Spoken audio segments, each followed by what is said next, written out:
Mari kita akan tundukkan kepala kita berdoa. Terima kasih ya Tuhan, kalau pada siang hari ini kami boleh merenungkan firman-Mu, dan biarlah Roh Kudus menolong kami masing-masing sehingga kami sungguh-sungguh boleh diberkati ketika kami mendengar menjalankan akan apa yang Kau inginkan, sehingga kami boleh diberkati. Kami percayakan pelayanan siraman rohani ini dalam kuat kuasa-Mu sendiri. Terpujilah nama-Mu, dalam nama Yesus kami berdoa. Amin. Bapak Ibu sekalian, pada siang hari ini kita akan merenungkan firman yang terdapat di dalam Filipi pasal yang keempat ayat yang ke-11, mengatakan demikian. Ku katakan ini bukan karena kekurangan, sebab aku telah belajar mencukupkan diri dalam segala keadaan. Saudara-saudara sekalian, kita akan merenungkan ayat ini. Kita melihat di sini bahwa kepuasan yang diperoleh bukan karena mendapatkan apa yang kita inginkan, melainkan puas dengan apa yang kita miliki. Jadi bukan karena apa yang kita dapatkan, tetapi apa yang sudah kita miliki. Di dalam kisah Ahab di kitab 1 Raja-Raja 21, kita bicara bagaimana mengenai Ahab yang sangat menginginkan untuk mendapatkan kebun daripada Nabot, karena kebun itu ada di sebelah yang dia miliki. Nabot mau dibeli, mau diminta untuk dijadikan satu. Tetapi apa kata Nabot? Dia tidak pernah akan menjual akan tanah warisan itu. Kebun itu karena itu adalah turun-temurun, adalah miliknya sendiri, milik warisan. Karena itu dia tidak mau menjualnya. Akibatnya apa?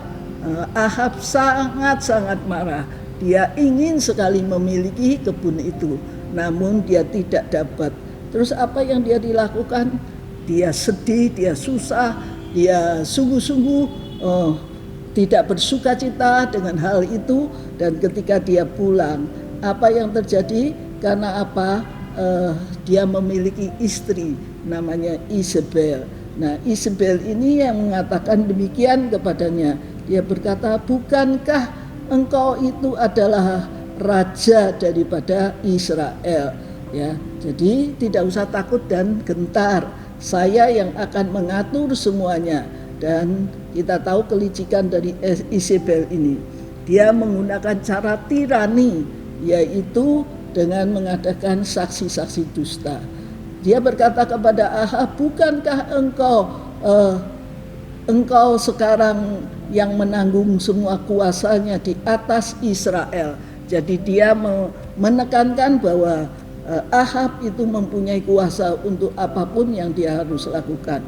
Kemudian dengan istrinya ini, Isabel ini, mulai mencoba untuk mengatur, sehingga dia membuat satu trik yang sungguh-sungguh bisa mendapatkan kebun daripada Nabot. Dia berkata, kamu kan raja, kamu bisa membuat segala sesuatunya dengan baik, ya. Dan itu dijanjikan supaya Ahab ini boleh bersukacita. Tapi dia tidak tahu bahwa istrinya itu betul-betul jahat sekali. Dia adalah tirani dengan menggunakan hal-hal yang tidak baik. Dia melakukan dengan sungguh-sungguh, dengan saksi-saksi dusta. Akhirnya kita membaca di situ bahwa Nabot itu sampai mati dirajam. Dia dilemparin batu karena kesaksian dusta daripada orang-orang yang telah disewanya. Dan dia mati, sungguh-sungguh mati, sehingga dia dijilati dengan anjing dan sebagainya. Tapi siapa yang membela? Tidak ada. Ya, jadi pada waktu itu dia betul-betul yang menentang itu adalah Elia. Nabi Elia menentang, tapi dia tidak bisa berbuat apa-apa karena tidak bisa menolong dan menyelamatkan akan Nabot ini. Ya, hanya dia satu-satunya yang berani melawan Ahab. Ya, walaupun tidak berhasil menyelamatkan atau menolong Nabot. Ya, jadi ujung dari kisah ini membuat Ahab dan Isabel mengalami nasib yang sama seperti Nabot ini.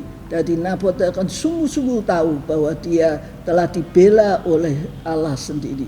Jadi mari kita juga puas dengan apa yang kita miliki. Jangan puas dengan apa yang akan kita dapatkan. Memiliki orang lain, milik orang lain jangan kita inginkan. Tapi biarlah kita puas dengan apa yang sudah kita miliki sendiri-sendiri. Jadi firman ini betul-betul memberikan kita bahwa kepuasan itu diperoleh karena kita puas dengan apa yang kita miliki. Kita tidak menginginkan kepuasan itu dari hal-hal yang lain. Ahab memang mendapatkan, tapi akhir yang tragis dia juga alami seperti Nabot. Nabot sudah mati dirajam, dia akhirnya juga mati ya seperti itu. Isabel dan Ahab sama-sama semuanya mati. Itu karena apa? Karena dosa-dosa yang mereka lakukan. Dan biarlah firman Tuhan ini akan sungguh-sungguh membuat hati kita, mari kita puas dengan apa yang kita miliki. Bukan puas dengan apa yang kita inginkan, tetapi puas dengan apa yang kita miliki. Itu cukup bagi kita. Kiranya Tuhan memberkati kita. Mari kita berdoa. Terima kasih dan syukur kami naikkan kepadamu ya Tuhan. Kami telah merenungkan firman-Mu dengan singkat dan ajar kepada kami untuk sungguh-sungguh puas dengan apa yang kami miliki dan tidak menginginkan dengan hal-hal yang lain. Tapi kepuasan itu datang daripada-Mu sendiri. Sebab itu Tuhan, tolonglah kami sehingga kami sungguh-sungguh mengerti apa yang Kau ajarkan.